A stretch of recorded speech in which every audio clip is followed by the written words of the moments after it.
그렇게 베드로의 설교를 듣고 회개하는 마음으로 이야기하고 있습니다. 베드로의 설교를 듣고 마음에 찔렸습니다. 마음에 찔리니까 어찌할꼬 하는 애통이 일어났습니다. 메시아로 오신 예수님을 받아들이지 못하고 십자가에 못을 박는 그 고통이 얼마나 크다는 것을 그들은 깨닫기 시작했습니다. 그래서 마음에 찔렸습니다.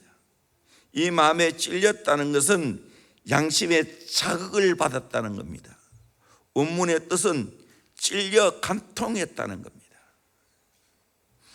베드로의 설교가 사람의 마음을 건드리기만 한 것이 아니라 그 마음을 찔러 간통을 시켰다는 겁니다. 그래서 견디지 못하고 우리가 어찌할꼬 하고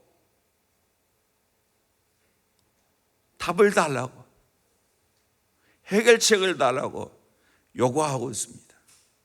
설교를 들을 때 두 가지 반응이 있죠. 어찌할꼬 하고 회개를 하든지, 이를 갈면서 미워하고 핍박하든지 둘 중에 하나입니다. 베드로의 설교를 들은 청중들은 어찌할꼬 하고 회개하는 마음으로, 베드로가 무슨 말씀하든지 듣겠다는 마음으로 어찌할꼬, 어찌하여야 합니까? 라고 묻고 있습니다. 오늘 이 말씀을 들으시고 우리 모두도 다 하나같이 어찌할꼬, 어찌하여야 합니까? 하나님께 물을 수 있기를 소망합니다. 오늘 저는 하나님의 말씀으로 답변 드리기를 원합니다. 어찌할꼬, 어찌하여야 합니까? 첫째는 회개하고 죄사함을 받아야 됩니다.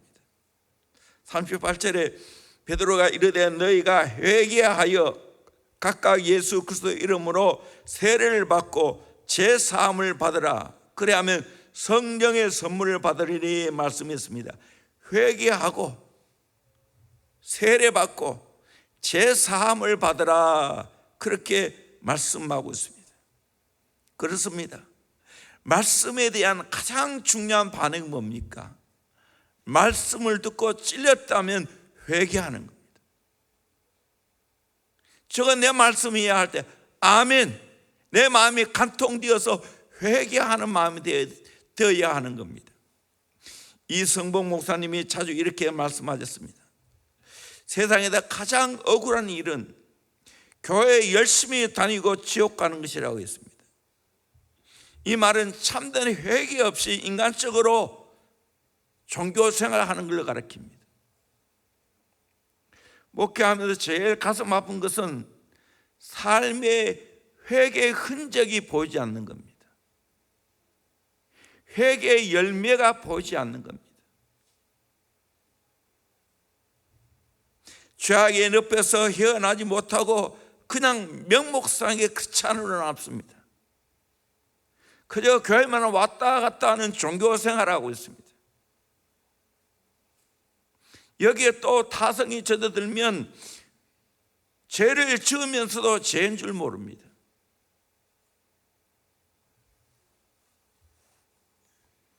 참된 회개는 내 잘못된 삶에서 돌이키는 겁니다.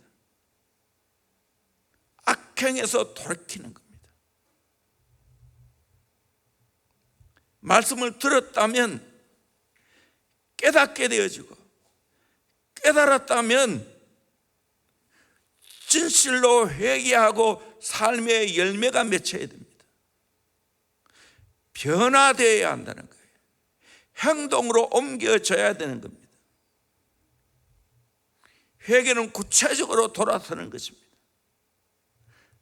알코올 중독에도 돌아서는 것이고, 쇼핑 중독에도 돌아서는 것이고, TV 중독에도 돌아서는 것이고, 게으름과 나태에도 돌아서는 것이고, 게임 중독에도 돌아서는 것이고, 좋지 않은 음란 영상에서 돌아서고 안 보는 것입니다. 어떤 사람이 한 도시에 이원을 개업하고자 사무실을 찾고 있었습니다. 그는 도시에 대해 잘 알지 못하기 때문에 고대사는 장로님에게 장소를 물색하도록 했습니다. 몇 줄 후에 연락이 왔습니다. 수도문 끝에 가까스로 장소를 찾았다는 겁니다. 근데 그 건물은 아주 낡아서 비가 오면 여러 곳에 새고 손볼 데가 한두 군데가 아니라고 합니다. 별로 좋지 않은 동네라고 합니다. 그래도 마땅한 장소가 없어서 그곳을 결정하고 계약을 했습니다. 잔금을 다 갚은 날 그곳에 사는 주인이 이틀만 참아달라고 합니다. 간청해서 이틀을 참아주었습니다. 안 비키는 겁니다. 일주일만 참아달라고 합니다. 돈을 다 받아놓고 찰필 찾고 미룹니다. 몇 달째 반복되었습니다. 그런데 집주인은 그 돈으로 자기 아이들에게 옷도 사주고 먹을 것도 사주고 잘 쓰고 있으면서 집을 비우지 않습니다. 장로님은 집을 비워주기를 간절히 간청했지만 주인은 막무가내였습니다.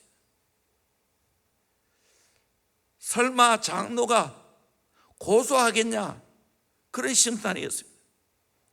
장로님은 여러 교인들에게 이런 사정을 이야기하면서 어떻게 하면 좋겠냐고, 당장 고소해야 된다.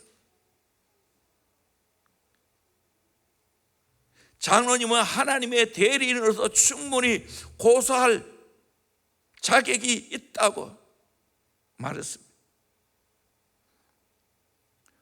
고소하지 않아야 한다는 사람은 아무도 없었습니다. 그때 장로님이 조용히 일어서더니 이렇게 말하는 것입니다. 인간적인 생각으로는 얼마든지 고소할 수 있죠. 얼마나 괘씸합니까? 그런데 믿음의 눈으로 보면 저도 똑같은 사람인 것 같아요. 주님은 십자가에 피 흘려 주심으로 죄의 값을 다 지불하셨는데 저는 아직도 죄 가운데 살고 있지 않습니까? 방을 빨리 빼어서 주인이신 주님께 드려야 되는데 아직도 내가 주인인 것처럼 내일, 일주일, 다음 달 하면서 여전히 죄 가운데 살고 방을 비켜주고 있지 않는 거 아닙니까? 이 이야기가 나 이야기 아닙니까? 예수님이 십자가에 피 흘려 주심으로 죄 값을 다 지불하셨는데, 그렇다면 이제는 나는 나의 주인인 예수님께 모든 걸 다 방을 빼서 원주인에게 돌려줘야 되는데 여전히 내가 주인 것처럼 내가 내 마음대로 살고 있지는 않습니까?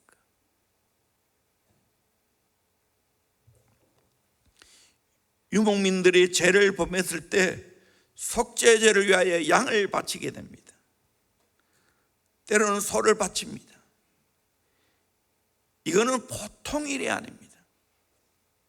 우리는 별로로 생각하지만 유목민에게는 가축은 자기의 분신과 같습니다. 내 죄 때문에 그 양이나 소가 죽으면 마치 내가 죽는 것처럼 아프다는 겁니다. 그래서 자매를 한다는 겁니다.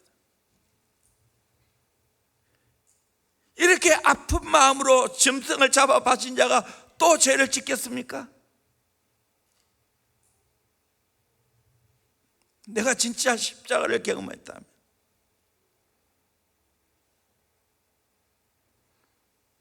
죄에서 돌아서는 겁니다. 뽕잎이 누에를 통과해야 실크가 된다는 사실을 우리는 기억해야 됩니다. 우리는 다 뽕잎 같은 존재입니다. 실크와 같이 하나님 받으실 만한 선한 것이 나오려면 이렇게 표현하면 그렇지만 영적인 누에 되시는 예수님의 십자가 부활을 거쳐야 됩니다. 그러면 뽕녀 같은 내가 실과되어 나올 수 있다는 겁니다. 다시 말하면 예수님이 내 죄를 위해 십자가에 죽으시고 부활하시거든 내가 믿으면 나는 실과가 되는 거예요. 나는 자유하게 됩니다.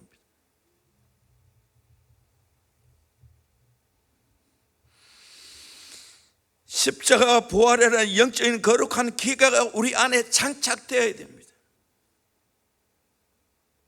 이것을 경험한 자는 항상 하나님 앞에 회개하는 마음으로 살아갑니다. 한번 회개함으로 끝나는 게 아닙니다. 끊임없이 하나님 앞에 회개하는 심령이 됩니다.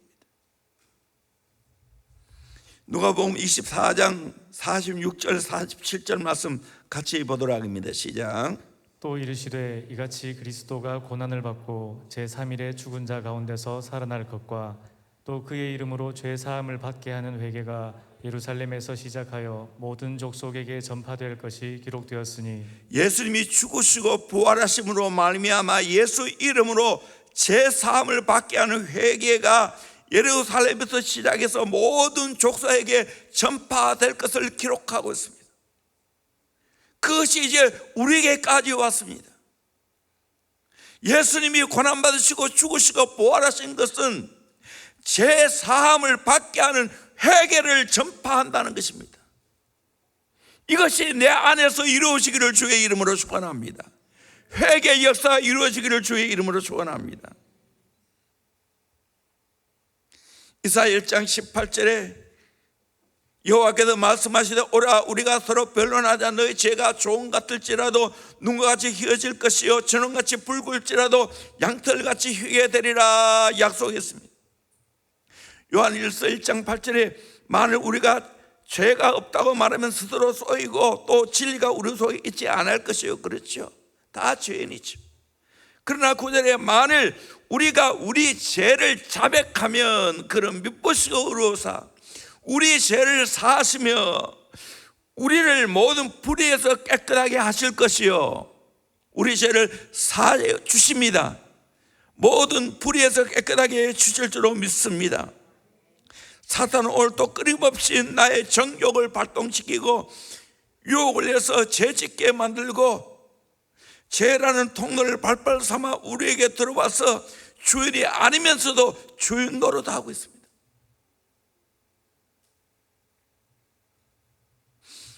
베드로가 솔로몬의 행각에서 설교하면서 메시아 대신 예수님을 소개하면서 그들에게 또 회개를 촉구하고 있습니다.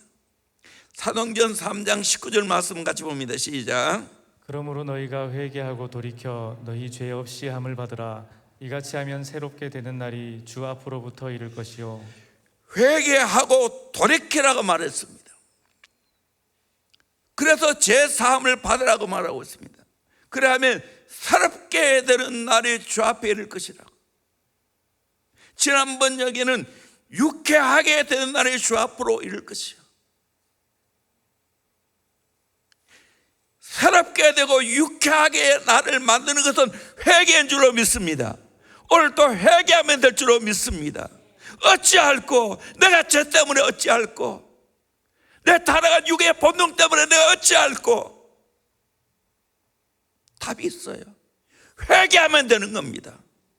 진심으로 회개하면 되는 겁니다. 주님이 우리 죄를 위해 십자가에 죽으셨습니다. 우리를 의롭다 하기 위해 살아나셨습니다. 스가랴 12장 10절에도 내가 다윗의 집과 예루살렘 주민에게 은총과 강구하는 심령을 부어주리니 그들이 그 찌른바 그를 바라보고 그를 위하여 애통하기를 독자를 위하여 애통하며 그를 위하여 통곡하기를 장자를 위하여 통곡하리로다. 독자를 잃어버린 것처럼 장자를 잃어버린 것처럼 죄를 두고 진심으로 애통하고 회개하면 12장에 보면 정결하게 하는 샘이 열리게 된다고 말하고 있습니다.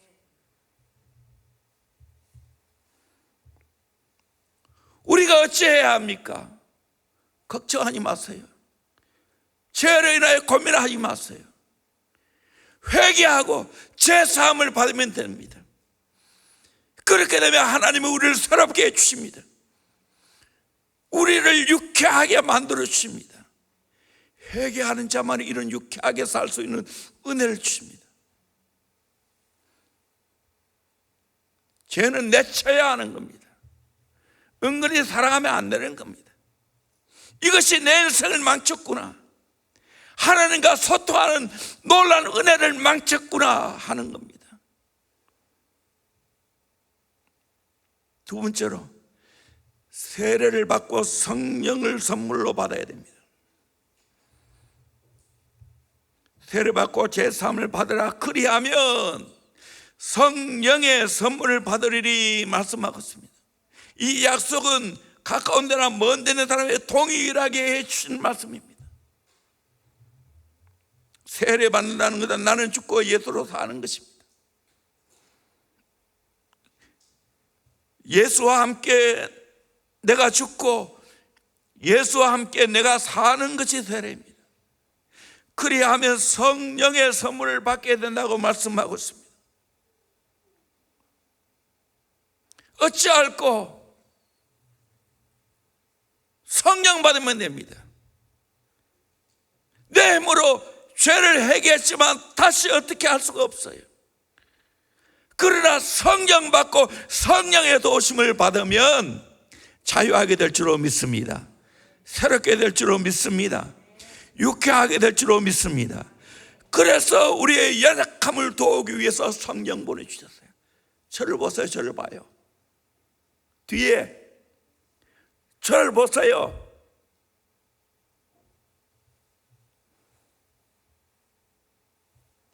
저를 다 찾아보세요.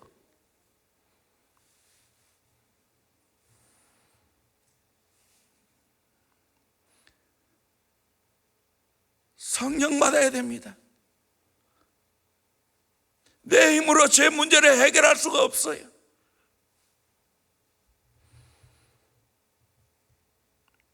(1871년) 무디가 자신의 능력을 의심하기 시작했을 때, 그때 집회에 종종 참여했던 두 여인이 우리는 무디 선생님을 위해 성령 충만 받도록 중보하고 있습니다.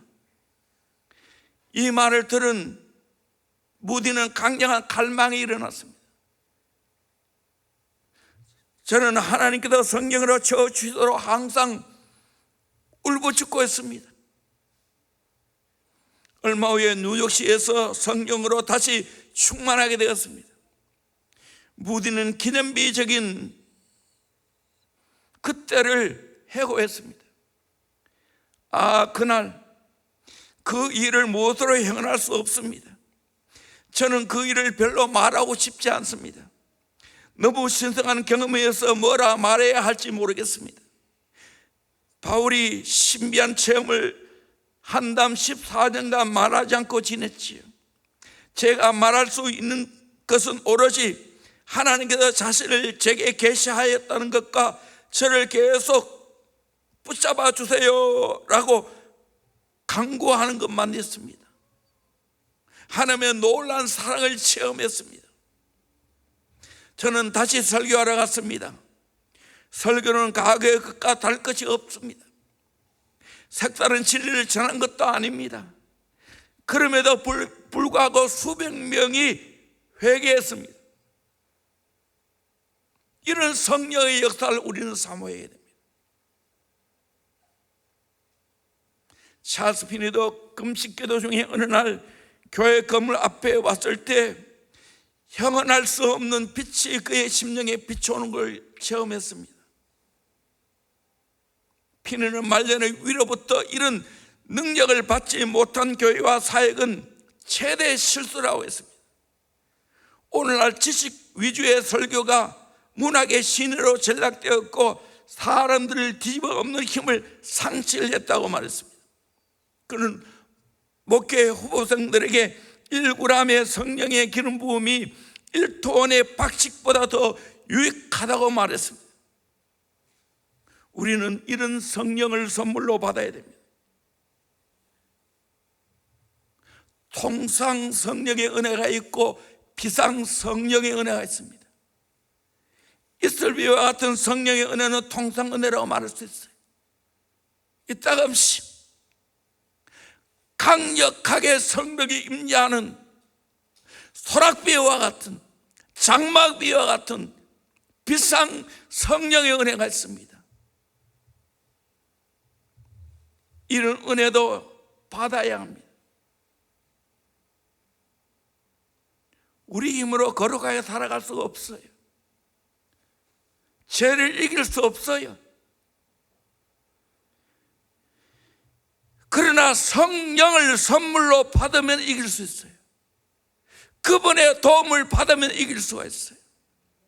저 어린 시절 저 고향에는 물이 부족했어요. 물 전쟁이에요. 아이로부터 아주머니까지 다 물들어 다녔어요. 물이 고이면 물 고였다 하고 두레박을 내려서 펐어요. 여성들은 물동이를 이고 그렇게 갑니다. 저도 이 물을 양쪽 물지기를 쥐고 꽤 많이 물을 펐어요. 처음에는 그 두 통을 다 치고 갈 수 없어요. 반 통을 치고 가는데 출렁출렁해서 다 쏟깁니다. 그래서 참 아버지가 부유한 것은 새벽 일찍이 아무도 없을 때 거의 물을 다 길렀어요. 근데 그 물통에 보면 항상 십자가 나무를 띄워놨어요. 그러면 그 십자가 나무가 출렁거리는 걸 막아줍니다. 우리 인생이 마찬가지입니다. 세상 살아가다 보면 세상의 풍파가 출렁거립니다. 내 타락한 육의 본능이 출렁거립니다. 어떻게 해야 됩니까? 이 출렁거리는 것을 막아주는 게 있어요. 십자가의 능력이에요. 성령의 능력입니다. 그분의 도움을 받을 때 내가 승리하는 삶을 살게 될 줄로 믿습니다. 이 은혜를 누리기를 주의 이름으로 축원합니다. 마지막 세 번째로 교회 공동체와 함께 해야 됩니다. 오늘 또 성경에 보니까 어찌할꼬 교회 공동체와 함께 해야 된다 가르쳐주고 있어요. 첫째는 사도의 가르침을 받아야 됩니다. 교회에서 사도의 가르침을 잘 받아야 됩니다. 42절에 그들이 사도의 가르침을 받아라고 말했습니다. 오늘날 목회자의 가르침을 잘 받아야 됩니다.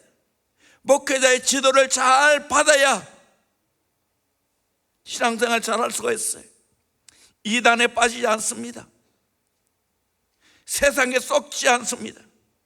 그래서 이 강단의 말씀 증거하는 대로 아멘하고 내가 받아야 됩니다. 순종해야 됩니다. 두 번째로 서로 교제하며 사랑의 떡을 떼어야 됩니다. 이 세상에서 바르게 살기 위해서는 성도끼리 서로 교제하고 떡을 떼어야 됩니다. 이 코로나 시대에 가장 안타까운 위기입니다. 진짜 코이노니아를 경험해야 됩니다.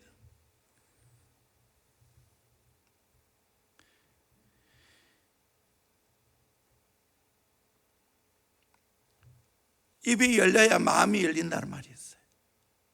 그래서 목장하면서 수혜하면서 좋은 걸 먹고, 지금은 그래 못하지만 서로 마음이 열려서 교제하는 겁니다. 심상법 교수님은 바울이 혼자만 영성을 가진 고린도 교회에 세 가지 영성이 필요하다라고 말했습니다. 십자가 중심의 영성, 떨립니다. 십자가 앞에서 떨어야 됩니다.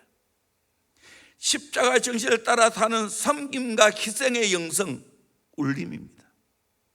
내가 섬김과 희생하면 많은 사람을 감동을 줍니다.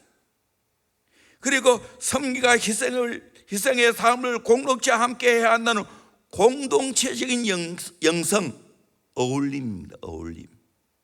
참 의미 있는 말이에요. 십자가 앞에 떨어야 되고요. 성도끼리 서로 섬기면서 감동을 주어야 됩니다. 울림이 있어야 됩니다. 그리고 함께 공동체 함께 어울려 살아가야 됩니다. 그럴 때 나를 보호할 수 있는 겁니다.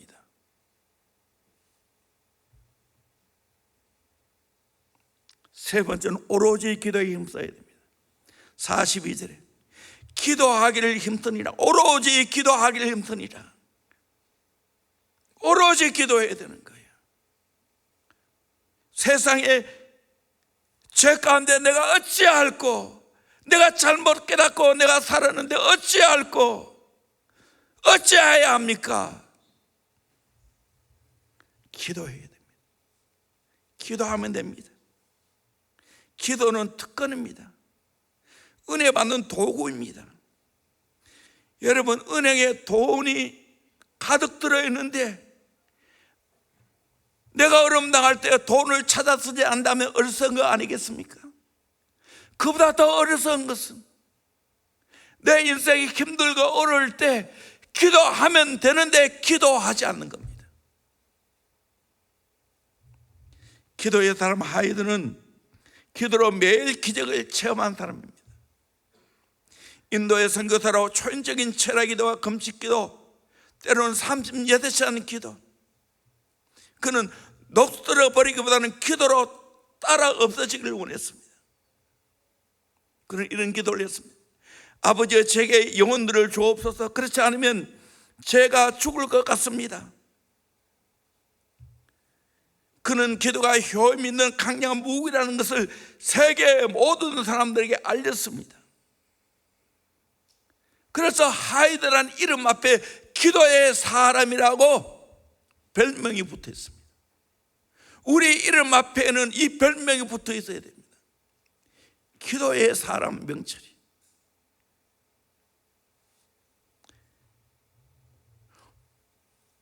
오순절에 성령 받기를 위해서 오로지 기도했고, 또 성령 받고 나서도 오로지 기도했습니다.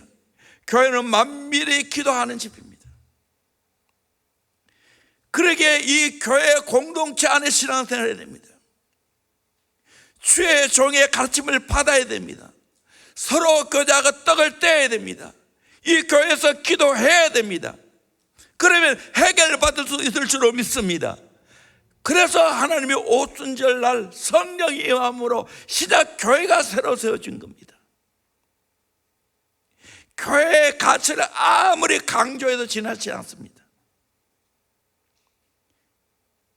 교회 공동체는 마치 어머니 품과 같습니다. 어린아이가 어머니 없이 살 수 없는 것처럼, 알고 보면 우리의 신앙인은 교회 없이 살 수가 없어요. 내 신앙 지킬 수가 없어요. 인생 똑바로 살 수가 없어요. 그러기에 건강하고 좋은 교회 만나야 되는 거예요.